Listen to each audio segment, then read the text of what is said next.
30 सितंबर 1993 को सुबह के लगभग 4 बजे लातूर और उस्मानाबाद के अनेकों गांव भूकंप की वजह से बुरी तरह ध्वस्त हो चुके थे।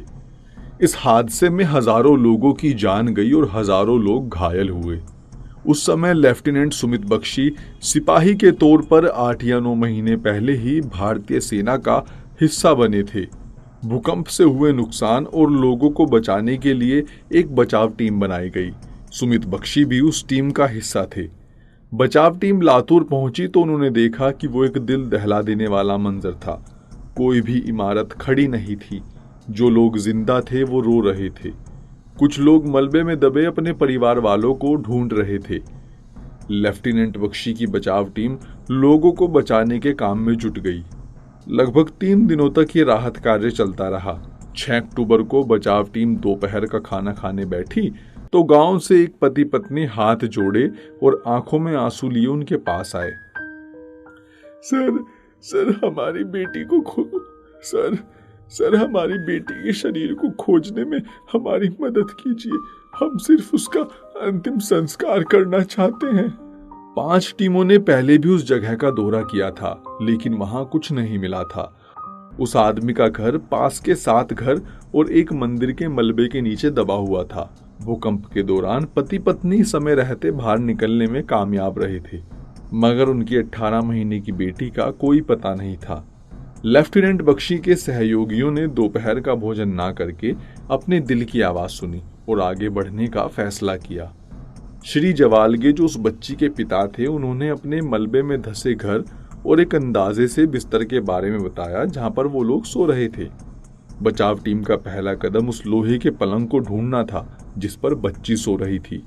मलबे के नीचे लोहे के पलंग का एक पैर दिख रहा था। उन्होंने मलबे को एक तरफ हटाया और एक छोटा सा छेद बनाने की कोशिश की। वे लोग घर के चारों ओर पड़े मलबे के कारण ज्यादा आगे ना बढ़ सके। भूकंप की वजह से पलंग के 4 पैरों में से एक पैर टूट गया था, लेकिन शुक्र था कि एक पीतल का बर्तन उस जगह पर फंस गया था जिसने पलंग को पूरी तरह गिरने से रोक रखा था। ये दृश्य काफी खतरनाक था, क्योंकि जैसे ही उसके अंदर छेद बनाने की कोशिश की तो मलबे ने ऊपर से गिरना शुरू कर दिया। अंत में सैनिकों ने एक छोटा सा छेद बनाया जिसके माध्यम से केवल एक ही व्यक्ति अंदर घुस सकता था। उन्होंने अंदर स्लाइड करने की कोशिश की, लेकिन कम जगह होने के कारण वे असफल रहे। उस समय लेफ्टिनेंट बख्शी 20 साल के थे। उन्होंने दुबले पतले शरीर के साथ अंदर घुसने का प्रयास किया। इसके बाद वो अंधेरे में पहुंच गए और चारों ओर चीजों को देखने और महसूस करने लगे। तभी उनके हाथ ने ठंडे शरीर को छुआ। जब उन्होंने इसे खींचने की कोशिश की तो एक कमजोर सी खांसी की आवाज आई। शुरुआत में वो डरे हुए थे, क्योंकि उस बच्ची के माता पिता और सभी लोग 108 घंटे के बाद बच्ची के बचने की उम्मीद छोड़ चुके थे। लेकिन उस बच्ची ने सबकी उम्मीदें तोड़ दी। उस बच्ची की सांसें चल रही थी। उसने मौत को हराया था। वो अभी भी धीरे धीरे सांसें ले रही थी। लेफ्टिनेंट बख्शी ने उस बच्ची को छाती से लगा लिया और चिल्लाकर कहा, बच्ची जिंदा है, बच्ची जिंदा है। कोई कंपनी कमांडर साहिब से कहो कि और सैनिक भेजे। ये खबर पूरे लातूर में जंगल की आग की तरह फैल गई।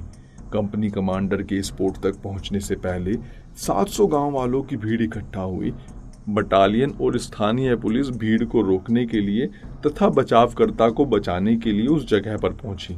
लेफ्टिनेंट बख्शी 1 घंटे की मुशक्कत के बाद आखिरकार 2 जवान सहित उस बच्ची को बाहर निकालने में कामयाब रहे।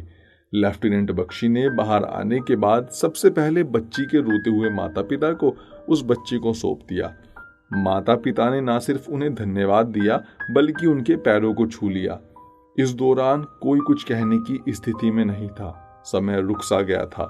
गांव वालों को बहुत खुशी हुई। उन सबने सुमित बख्शी की बटालियन के लिए नारे लगाने शुरू कर दिए। उनमें से कुछ ने लेफ्टिनेंट बख्शी को पूरे गांव में घुमाया और उनके प्रयासों के लिए उन्हें शाबाशी दी। पूरा माहौल दुख से खुशी में बदल गया था। ये सच में भाग्य के साथ एक अविश्वसनीय प्रयास था। उस बच्ची को मिरेकल बेबी का नाम दिया गया और वहीं उसका नाम प्रिया रखा गया। समय इसी तरह बीतता गया। लेफ्टिनेंट बख्शी का कई स्थानों पर तबादला हुआ। प्रिया का परिवार केवल 4 साल तक उनके संपर्क में रहा। जिस दौरान उन्होंने नियमित रूप से प्रिया के पत्र और उसकी तस्वीरें भेजी। 25 साल बाद वो जहां भी गए अपने सामान के साथ यादें भी लेकर जाते थे। वे जानते थे कि उसका परिवार काफी खुश होगा। प्रिया अपने जीवन में भी काफी आगे निकल गई होगी और इस तरफ उनका जीवन भी काफी आगे बढ़ गया। अपनी पोस्टिंग के दौरान अक्सर लेफ्टिनेंट बख्शी प्रिया के बारे में सोचते कि प्रिया कहाँ होगी, वो कैसी होगी। 2016 में लेफ्टिनेंट बख्शी की पोस्टिंग पुणे में हुई। अब वो लेफ्टिनेंट कर्नल के पद पर कार्यरत थे। इसी दौरान उनके हवलदार दयानंद जाधव ने उन्हें बताया कि वो लातूर में एक घर बना रहा है। लातूर का नाम सुनते ही लेफ्टिनेंट बख्शी ने उनसे पूछा, क्या तुम उस लड़की के बारे में जानते हो जिसका नाम प्रिया या पिनी जवालगे है? हाँ सर, उसे तो हर कोई जानता है। आप उसे कैसे जानते हैं? लेफ्टिनेंट कर्नल बख्शी ने उन्हें बताया कि उन्होंने ही उस बच्ची को बचाया था। ये सुनकर हवलदार हैरान रह गया। हवलदार ने उन्हें बताया, सर अगर आपने मुझसे कुछ महीने पहले पूछा होता तो आप उसकी शादी में शामिल हो सकते थे। उन्होंने उनसे प्रिया के बारे में पता करने के लिए कहा। हवलदार जाधव तुरंत फोन करके उसके संपर्क में आए और उससे कहा, प्रिया बिटिया, जिस आदमी को तुम खोज रही हो ना, वो दशकों से मेरे साहब हैं और वो तुमसे बात करना चाहते हैं। फोन पर लेफ्टिनेंट कर्नल बख्शी और प्रिया थोड़ी देर के लिए बात नहीं कर सके। वो पल उनके लिए काफी भावनात्मक था।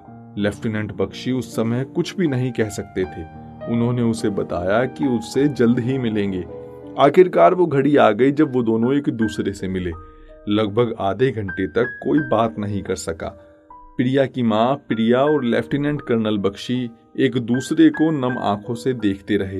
ये देखकर लेफ्टिनेंट कर्नल बख्शी की पत्नी ने शांति का सिलसिला रोकते हुए सबको एक दूसरे के परिवार के बारे में बात करने के लिए कहा। प्रिया ने उन्हें बताया कि उनके पिता कुछ महीने पहले ही गुजर गए। उसने बताया कि वो अपने चाचा के स्कूल में टीचर बन गई है। उसने 25 साल से लेफ्टिनेंट बख्शी की तस्वीर अपने पास रखी है। अपने घर के मंदिर में 25 साल पहले आपदा ने उन दोनों को एक बंधन में जोड़ा था जो आखिरी सांस तक रहेगा।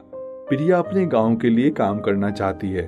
भगवान ने जो कुछ भी उसे दिया है वो गांव वालों के साथ बांटना चाहती है। लेफ्टिनेंट कर्नल बख्शी को उस महिला पर बहुत गर्व हुआ।